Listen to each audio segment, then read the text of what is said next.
Imagine this, a man so tough that the internet created an entire universe of jokes just to describe his strength. A man who went from being a bullied, quiet kid to becoming one of the most legendary martial artists, movie stars, and pop culture icons of all time. His name? Chuck Norris. But here's the real question, have you heard what happened to him lately? Because behind the larger-than-life legend, there's a very human story, one filled with triumphs, struggles, sacrifices, and some surprising turns that most people don't know about. Today, we're diving deep into the story of Chuck Norris, his rise, his challenges, and what he's been up to in recent years. Stay with me, because what you're about to hear might just change the way you look at this iconic figure. Chuck Norris wasn't born a Hollywood hero. In fact, his story started in poverty. Born Carlos Ray Norris on March 10, 1940, in Ryan, Oklahoma, he grew up in a family that struggled to make ends meet. His father, Ray, was an alcoholic who left the family when Chuck was just a boy. That left his mother, Wilma, to raise 3 sons almost entirely on her own. She worked long hours, stretched every penny, and instilled in her children the importance of faith and perseverance. Chuck never forgot the lessons she taught him. And let's clear something up right away, young Chuck was not the tough guy we imagine today. Far from it. He was shy, small, and often picked on in school. He didn't have much confidence, and he certainly didn't believe he was destined for greatness. By his own admission, he struggled academically, and sports never came naturally to him. He wasn't the star quarterback or the class hero, he was the quiet kid in the back, trying not to get noticed. But sometimes, the quiet ones are the ones who surprise everyone the most. At 18, looking for a way forward, Chuck joined the U.S. Air Force as an air policeman. He was stationed in South Korea, and that's where everything changed. There, he discovered martial arts, specifically Tang Soo Do. At first, it was just something to pass the time, but soon, it became an obsession. He practiced relentlessly, training late into the night, repeating techniques over and over until they became second nature. Martial arts gave him something he'd never had before, discipline, confidence, and a sense of purpose. When he earned his black belt, it wasn't just a piece of cloth around his waist. It was proof that he could transform himself through effort and dedication. When he returned to the United States, Chuck carried that fire with him. He opened karate schools, teaching students who wanted to learn the art just as badly as he once had. At first, the competition scene wasn't kind to him. He lost more fights than he won, and people doubted whether he had what it took to succeed. But Chuck wasn't the type to quit. He studied harder, trained longer, and pushed past his own limitations. By the late 1960s, his persistence paid off. He became a 6-time world karate champion, known not just for his power but also for his calm, methodical approach to combat. Celebrities began to seek him out, including Steve McQueen and Priscilla Presley, who trained at his schools. It was McQueen, in fact, who gave Chuck life-changing advice: "You should try acting." Chuck didn't know it at the time, but those words would set him on a path to Hollywood stardom. His first major break came in 1972 when he starred opposite Bruce Lee in Way of the Dragon. That fight in the Roman Colosseum? It wasn't just a fight, it was history. Bruce Lee was already a global phenomenon, but Chuck brought something new to the screen.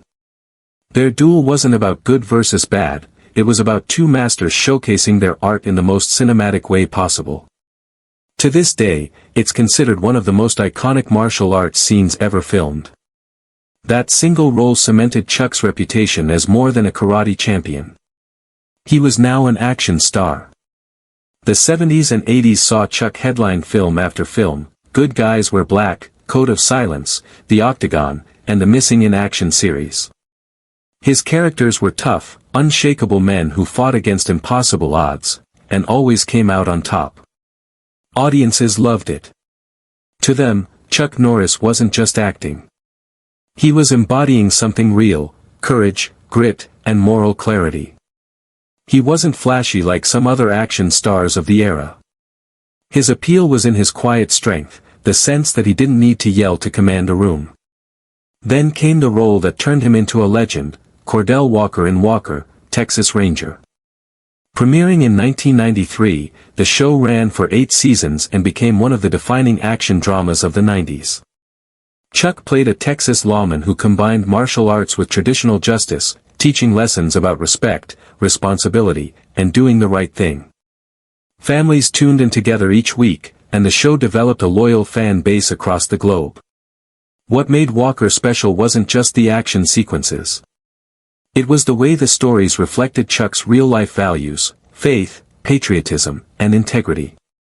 But just when it seemed like Chuck's career had reached its peak, something unexpected happened in the 2000s. The internet discovered him. Out of nowhere, Chuck Norris facts flooded message boards, emails, and eventually, social media. The jokes were absurd, exaggerated, and hilarious. When Chuck Norris does push-ups, he doesn't push himself up. He pushes the earth down. Chuck Norris counted to infinity, twice. At first, Chuck was baffled. Why was everyone making jokes about him? But then, he realized something important: the jokes weren't mocking him. They were celebrating him. And instead of resisting, he leaned into the humor. He laughed along, even publishing a book called The Official Chuck Norris Fact Book. In doing so, he ensured his legacy would span multiple generations. Kids who had never seen Way of the Dragon or Walker, Texas Ranger still knew his name, because of the legend that the internet created. But behind the fame, the jokes, and the indestructible image, Chuck Norris's real life had its share of struggles. He married his high school sweetheart, Diane Holchek, in 1958. Together, they had 2 children and spent 3 decades as a couple. But the marriage eventually ended in divorce, and Chuck later remarried in 1998 to Gena O'Kelly, a former model. With Gena, he had twins, and for years, their marriage seemed like something out of a storybook. But in the mid-2010s, tragedy struck. Gena developed severe health issues following medical treatments. Her condition worsened, and suddenly, Chuck was faced with a battle far greater than anything he had faced on screen. He immediately stepped away from Hollywood, putting his entire career on hold to care for her. He became her advocate, her caretaker, and her constant support. In interviews, he admitted that his entire focus had shifted. He said, "I've given up my film career to focus on Gena. My whole life right now is about keeping her alive." For a man who had built his image on toughness, this was his greatest act of strength, choosing love over fame, and family over fortune. So, what happened to Chuck Norris? In truth, he didn't disappear. He simply chose a different path. In recent years, he has lived quietly on his ranch in Texas, surrounded by family. He makes occasional public appearances, endorses products, and sometimes appears in commercials or interviews. But for the most part, his days of Hollywood stardom are behind him. And at over 80 years old, who can blame him? He's earned the right to slow down. Yet even in retirement, Chuck's influence continues. His martial arts legacy lives on through the students he trained, the organizations he supported, and the countless people he inspired. His films and shows remain staples of action entertainment. And the internet jokes? They still surface daily, keeping his name alive in pop culture.